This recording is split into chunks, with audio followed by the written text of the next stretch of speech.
Hello, I'm Wayne Hay in Kuala Lumpur with the top stories on Al Jazeera.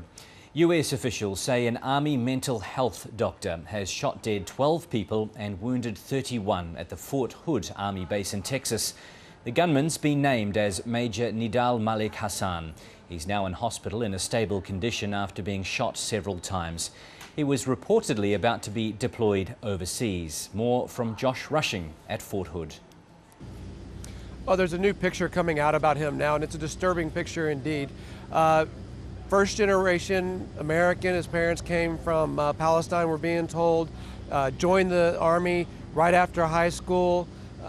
In the Army, he went to University of Virginia Tech, and then he went to get his psychiatry degree through a military program and became a psychiatrist at Walter Reed, where he counseled soldiers coming back from war, dealing with the mental and emotional problems from war, with PTSD. Every day he heard how horrible their stories were, and he really started to, according to his cousin and sources that knew him, started to question the wars and also started to become more devout in his religion. And he started arguing with soldiers about whether the wars were just or right or not.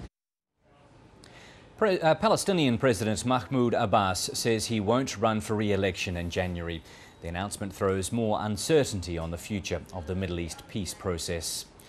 Officials meeting in Barcelona say it's unlikely a legally binding treaty on climate change will be agreed upon this year.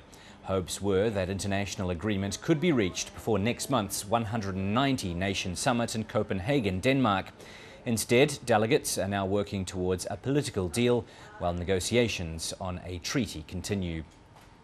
Friday marks the deadline for Sri Lanka to respond to a European Union human rights inquiry, which highlights, among other things, the resettling of hundreds of thousands of war refugees still living in camps. If the EU is unsatisfied with the response, Sri Lanka could lose a major trade concession which is worth millions of dollars to its economy. And ousted Honduran President Manuel Zelaya has warned a deal to end the country's 4-month political deadlock is at risk of collapse. His comments came just hours before a deadline for the implementation of the agreement. There's always more on our website. The address is aljazeera.net/English.